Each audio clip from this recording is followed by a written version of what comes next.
Hi,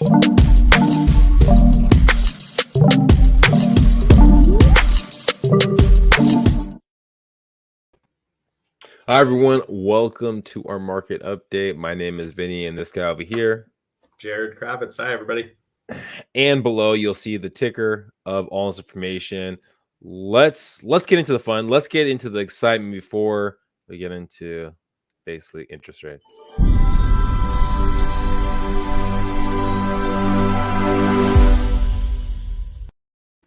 All right, question time. So this is the question for last week. How much of the most expensive detached properties sell in Del Cerro so far this year? Mind you, you can win $50. So text the numbers below that are kind of going below if you get close. So this was the question for last week. Okay, so most expensive detached property to sell in Del Cerro so far this year. What's your guess, Jared? Let's go 1.99 mil. Ooh. 2.4, close to 2.5. Okay, now this is what we got going on this week. This is your chance right here. This is the question for the week for your chance to win $50. So how much did the least expensive detached property sell in Spring Valley so far this year? Now, Spring Valley has a lot of different communities out there. You have basically kind of Ranch San Diego that kind of veggies on the whole Spring Valley area, East County. Before we get into that question, though, I wanted to, let me see if I have it. Yes, I do. Okay. So I'm going to bring this over fast to give you a little bit of insight into that area before we get into the question. All right. So this is one of the zip codes in Spring Valley. As you can see, the median sales price, $720 so far this year. That was as of March. Year to date, $695. For the townhome condos, even though we're not talking about that right now in the question, we're talking about under 500, but that should give you a little bit insight. So hopefully that will maybe spark some ideas of numbers when you're trying to answer this question. How much of the least expensive detached properties sell in Spring Valley so far this year? What's your guess, Jared? I'm going to go 410. 410. Yeah. All right. Well, that's Jared's thing. And I think the 1.4 that Marival is saying, I want to say that's probably for the Del Cerro one, not for the lowest price point for Spring Valley. Oh, well, she's going for 1.1 for the lowest price. Well, for your chance to win, you have to text the number for your chance to win. But Marival is throwing out there that 1.1 is her number. We'll see what happens. Now, you guys came here for interest rates. You came here for basically no one's gone with the market. There's some positive and definitely some negative. I'm going to get into somewhat positive. We're getting more inventory out there.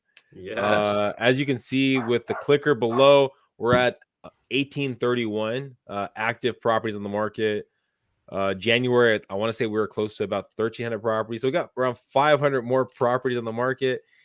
And we usually just get more inventory hitting the market around the summertime. So 500 more properties on the market.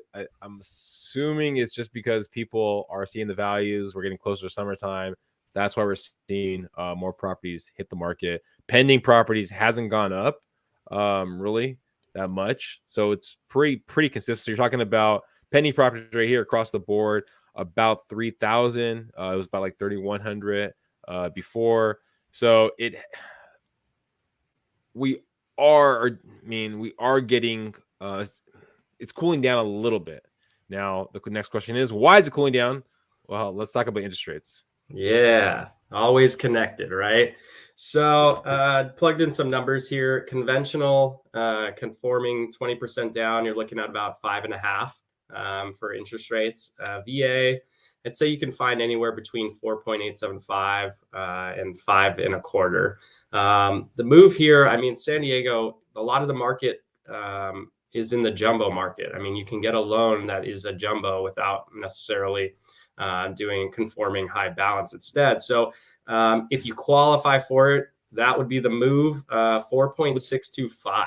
So what's the jumbo market, San Diego? So we have a conforming. So if you're looking at something that's, let's say it's priced at 500,000, you're putting 20% down, you're looking at a loan of 400,000. That's going to be a regular conforming loan limit here. So what is San Diego's? Sorry to look this up real quick on you. See, that's what I do. I throw people on the spot. So and while Jared's pulling that up, that number right there, something to think about for detached properties in San Diego County right now, we're roughly about 975 for the median detached price point. So my guess is that the jumbo market is going to be less than the median detached market in San Diego County. Yeah, so that goes to the loan limit 647,200. So anything above that can be considered a jumbo loan, depending on the qualifying. It's a stricter. All of the investors are stricter than a regular conforming loan, but the pricing is much better. So we're looking at almost a full percentage in the rate on that savings. So again, if you're talking to a loan officer or your real estate agent too, make sure you're looking at that, because that completely changes your affordability level.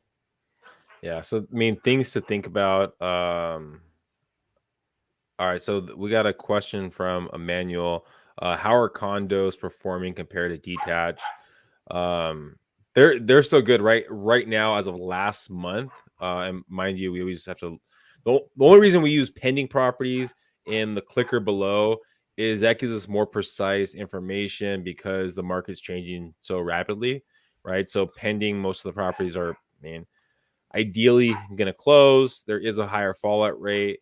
Now, what we've seen over the last month of lists to sold, and I think that's what Emmanuel's talking about, is we were seeing a roughly about 106 lists to sold for detached properties. And I want to say for condos and townhomes, it's around 104% list to sold. So it's gone down a tad bit compared to detached. Yet, I mean, relative, it's still pretty out there. The craziness of everything. Now, I guess it goes off to Emmanuel's question: is there any new programs that that you've worked with? I know you can do if a complex isn't VA approved.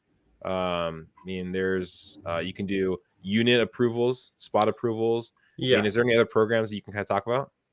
No, those are great programs. I mean, I think VA especially, you're going to see a lot more in San Diego that are already approved to go VA. FHA is the one that they tend to be expired.